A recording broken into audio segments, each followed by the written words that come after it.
This is a telescope in the making. It's almost ready. The only thing missing here is the reflective coating. Once finished, it will actually be a complete Schmidt-Cassegrain telescope, be it a very tiny one. But what's maybe more remarkable than its modest size is the fact that it's made of one single piece of glass. Today we're going to meet up with the inventor and maker of this type of telescope. It's Rick ter Horst, who is an optical engineer at Nova Astron. Rick is one of the few people who has mastered the craft of making optical components to near perfection. And in a world where optics is mainly mass manufactured, he is actually making these tiny monolithic telescopes completely by hand. Of course, I'm very curious to see how he does it. Rick lives in the northern part of the Netherlands, and it's quite a drive, especially in today's Dutch weather. But this gives me the opportunity to give you a bit of general background information about telescopes before we meet up with him. Telescopes come in different varieties, but in essence they all have one thing in common. In order to achieve a very high magnification, they need to have a long focal length. And this is because the focal length determines the size of the projected image. A lens with a short focal length, like for example the lens in your eye, creates a relatively small image in the focal plane, in this case on your retina. A lens with a longer focal length will create a larger image in the focal plane. So if we had bigger eyes and the same type of retina, we would actually be able to discern smaller details in objects. But a sharper image can also be achieved with more photoreceptors per area in the retina. And this is the case for the eagle. Believe it or not, but the eyes of an eagle are the same size as the human eye. They just take up a larger part of their skulls. But eagles can see smaller details because their retinas have a photoreceptor density which is 5 to 6 times higher than that of humans. Anyway, bottom line is that if we have two optical elements with different focal lengths and we place, for example, an identical CCD sensor in both focal planes, we will be able to discern smaller details in the image of the lens with a longer focal distance, because the detail level will very likely be limited by the pixel resolution of the CCD and not by the lens. A long focal length is also the reason why early telescopes had a long linear construction, and an extreme example is found in the Yerkes telescope in Williams Bay, Wisconsin, which contains a lens with a focal length of more than 19 meters. Now, even though you can achieve a very high magnification in this way, it's obviously not a very practical instrument. For example, we need an elevator to move the floor up and down in order to look at the sky under different angles. But luckily, there's a way around making ever longer telescopes to achieve a higher magnification, and that is to fold up the optical path. By using a specific combination of curved mirrors, we can make a system that effectively has the same focal length but is much more compact. And this principle is found in almost all the large modern telescopes because it allows for increasing the telescope's aperture and focal length while at the same time keeping the size of the telescope itself relatively limited. One of the most widely known folded telescope designs is the Cassegrain telescope, named after Laurent Cassegrain, who published this design already in 1672. And his design is actually based on a mathematical model for light that enters the telescope exactly parallel to the optical axis. Under these conditions, all light will actually be focused perfectly into a single point. But the design has a few limitations. Light entering under an angle will not have the same perfect projection because the image field is actually curved. And we observe coma when we move away from the optical axis. On top of that, the optical model that the Cassegrain is based on requires the reflective surfaces to be aspherical. The primary mirror is a concave parabola and the secondary mirror is a convex hyperbola. And later in this video we'll see that these type of surfaces are relatively difficult to manufacture. So since the invention, many improvements have been made on the initial design of the Cassegrain. And one of these improvements is the addition of a thin corrective lens called a Schmidt plate. Apart from correcting the field curvature, this lens allows for the use of a spherical primary mirror instead of a parabola, which greatly simplifies its manufacture. As a bonus, the Schmidt plate can also be used to mechanically hold the secondary mirror in place. And due to the relatively simple construction and excellent image quality, Schmidt-Cassegrain telescopes have gained a high popularity among both amateur as well as professional astronomers. So after all this background, we have now come to the essence of the monolithic telescope. Consider the conventional Schmidt-Cassegrain telescope, like depicted here schematically. It consists of the optical elements, the Schmidt plate, the primary and secondary mirrors, and apart from the optics, we need a tube to hold everything together, we need the mounts for the mirrors, and we need a baffle for blocking stray light. Now, the sheer genius behind the concept of the solid telescope is that we can get rid of everything you see here. What we can do is just replace the space between the optical surfaces with glass, and by giving each of these surfaces the right shape and reflectivity, this single piece of glass is equivalent to the complete optical and mechanical system of the Schmidt-Cassegrain. Even things like baffles can be incorporated directly in the glass by just one single drill. And we have a bonus optical surface here, which is not present in the standard Schmidt-Cassegrain. And this surface can, for example, be used for additional field corrections. We're almost there now, and I'm getting pretty excited about this visit. It's actually the first time that I do an interview in a video, and for Rick this is also a first. So in the beginning it will probably be a bit uncomfortable, but please stick with us for a while because it's going to be really interesting. Okay, Rick, thanks for having me here, for the invitation. You're welcome. And, nice to see you again. Yeah, nice to see you. So can you tell us a bit about the background of the project? So why did you start making these tiny telescopes? It's a bit like, well, I was experimenting a lot in the past, just what I do today, but I was making a lot of molds for the ophthalmic industry. So these are small glass cylinders and with a small concave surface, and they used it for pressing lenses for cataract, so for artificial lenses that replace the natural lens. So I made hundreds, maybe thousands of these, and at some point I thought, well, you could look at it as being a secondary mirror of a Cassegrain telescope, just for fun. So I thought, when I make this surface convex, I have a really small telescope. That's how it started. So I made one for fun, and then I thought, well, maybe it could actually work. I started looking for ways to design a configuration that actually works. And so over time I succeeded at the end to make a small telescope that actually worked. So from what you've told me, these are almost exclusively made by hand, right?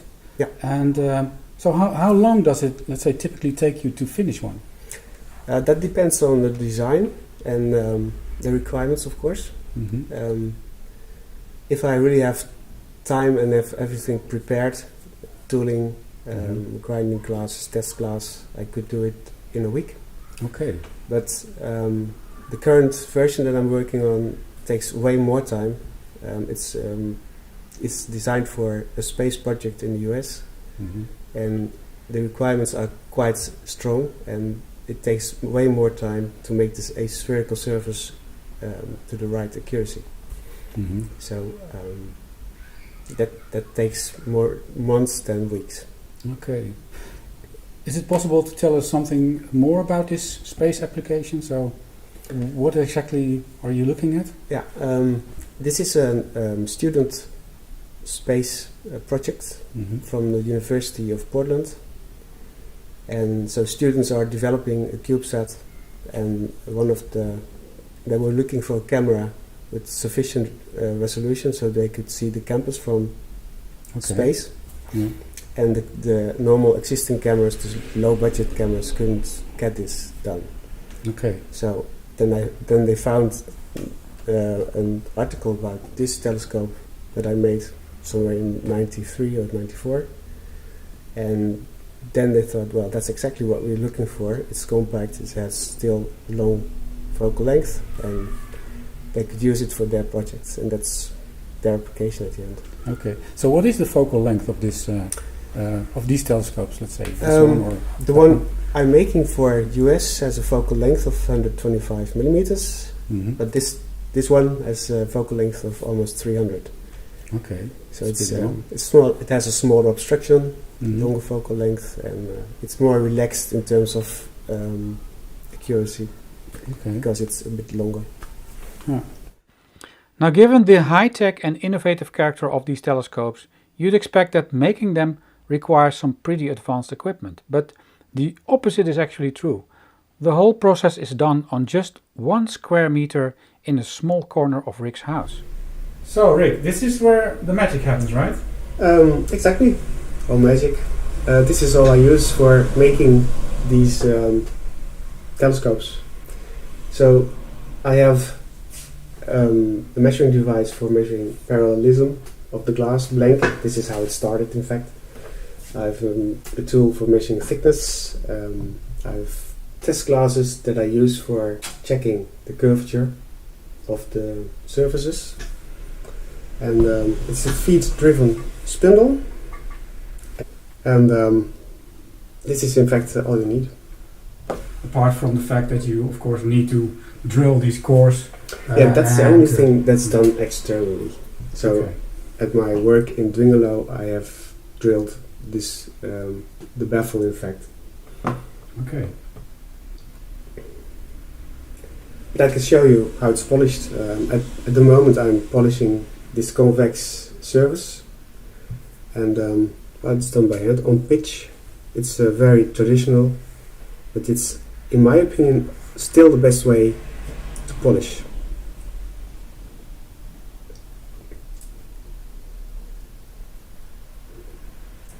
So basically you just do this for a few hours, or maybe something like that for each surface, or is it?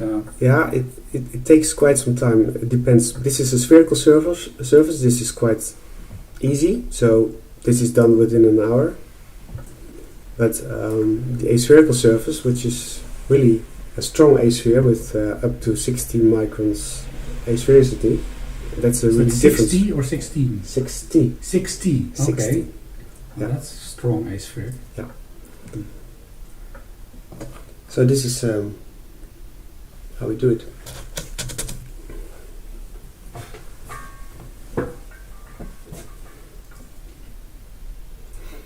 And then it's ready for being tested, and that's what I do with a spherical test glass. Okay, so that's this one, right? Here, The big one. The big one. So I make sure that there's no dust or water. And I get this one, clean it a bit.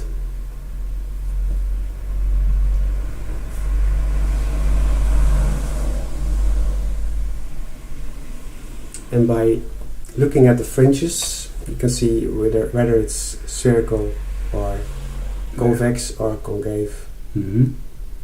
It's very traditional. I can see very well how the fringes are up to the edge, and the only goal is to have a real smooth and spherical surface with a sharp edge.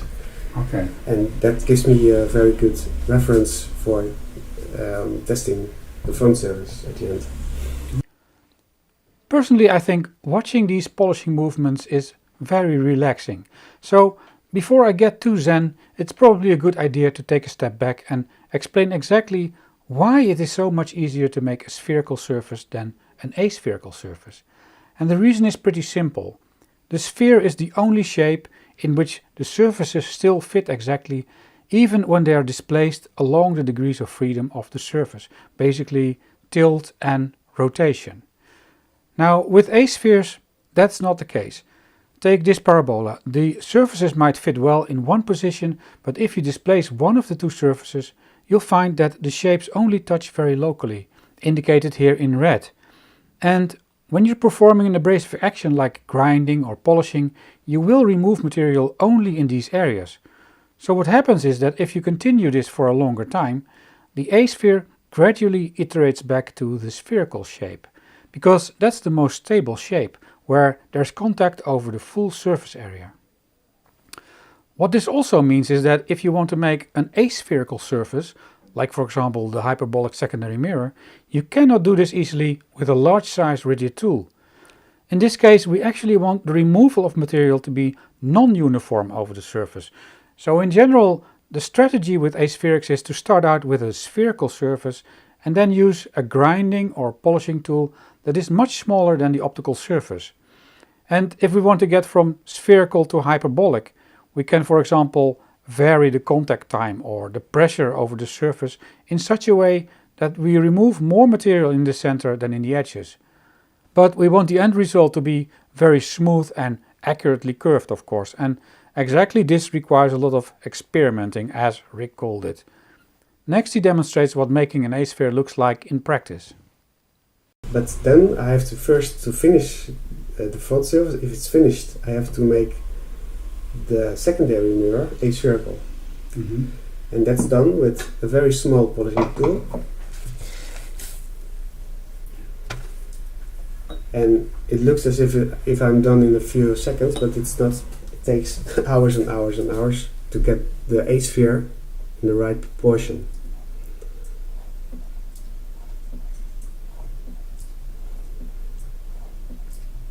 So actually, making the A-sphere is nothing else than polishing a kind of low valley in the middle of the secondary mirror. So making a good A-sphere is actually pretty difficult, even for an optical expert. But it might be worth the effort if your product has strategic advantages in a specific application, such as, for example, a space telescope. So the fact that these are solid or made from one piece is also an advantage, right? I guess in space it will be more, let's say, thermally stable, or it can be rigid, temperature stable. Correct, right? correct. The two that I make for the university they are made from fused silica, so very stable. Yeah. And it has, of course, an advantage because you don't have to make very complicated mechanical mountings for the secondary mirror or the primary mirror or the bevel. It's all within one solid piece of glass. Never any collimation? No collimation, so it means also that you have to grind them. All surfaces are really centered, well centered in the middle. Yeah. And that's something you have to do during grinding and polishing. So after a few inspiring hours, I thanked Rick for his time and went on my way back. Luckily, the weather had cleared up a bit. Back home, I had a moment of contemplation, and I couldn't stop dreaming about making one of these myself.